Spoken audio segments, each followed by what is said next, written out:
বরিশালের গৌরনদীতে উৎসব মুখর পরিবেশে মনোনয়ন পত্র জমা দিলেন সংসদ সদস্য পদপ্রার্থীরা।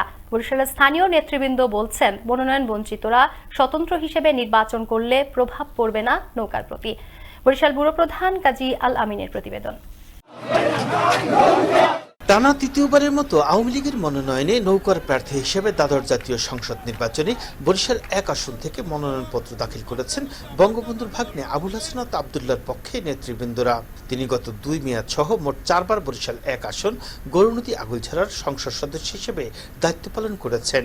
তারই ধারাবাহিকতায় এবারও নিরঙ্কুশ জয়ের সম্ভাবনার কথা জানালেন উপজেলা আওয়ামী লীগের সাধারণ সম্পাদক পৌর মেয়র হারিসুর রহমান। জনগণ স্বতঃস্ফূর্তভাবে আবুল হাসনাত আবদুল্লাহ এবং নৌকার পক্ষে তাদের সমর্থন ব্যক্ত করছে এবং এই অঞ্চলের মানুষ উন্নয়নের ধারা অব্যাহত রাখার স্বার্থে জননেত্রী শেখ হাসিনার হাতকে শক্তিশালী করার লক্ষ্যে তারা আবুল হাসনাত আবদুল্লাহর পক্ষে এবং নৌকার পক্ষে যেভাবে একাট্টা এবং ঐক্যবদ্ধ হয়েছে তাতে আমাদের দৃঢ় বিশ্বাস এই ধারা বহমান থাকবে। উপজেলা নির্বাহী অফিসারের কার্যালয়ে সহকারী রিটার্নিং ও গৌরনদী উপজেলা নির্বাহী অফিসার আবু আবদুল্লাহ খানের কাছে মনোনয়নপত্র জমা দেওয়া হয়েছে। এ সময়ে মনোনয়ন বঞ্চিতরা স্বতন্ত্র ভোটের লড়াই করলেও নৌকার উপর প্রভাব পড়বে না বলে জানান বরিশাল জেলা আওয়ামী লীগের সাধারণ সম্পাদক অ্যাডভোকেট তালুকদার মোহাম্মদ ইউনুস।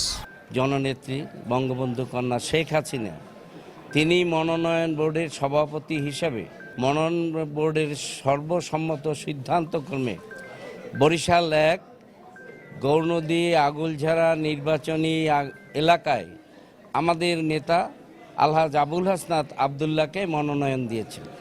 তার এই মনোনয়নে গৌরনদী আগুলঝাড়ার মানুষ তো সন্তুষ্টই, সারা বরিশালবাসী আমরা আনন্দিত এবং সন্তুষ্ট। যারা দলীয় মনোনয়ন নৌকা পেয়েছেন তাদের পাশাপাশি মনোনয়ন বঞ্চিতরাও ভোটের মাঠে প্রতিদ্বন্দ্বিতা করবেন। তবে যারা এলাকার অবকাঠামো উন্নয়ন এবং মানুষের সুখে দুঃখে মিশে জীবনমান উন্নয়নের চেষ্টা করেছে, দ্বাদশ জাতীয় সংসদ নির্বাচনে ভোটের মাঠে তারাই নির্বাচিত হবে এমনটি প্রত্যাশা সাধারণ মানুষের।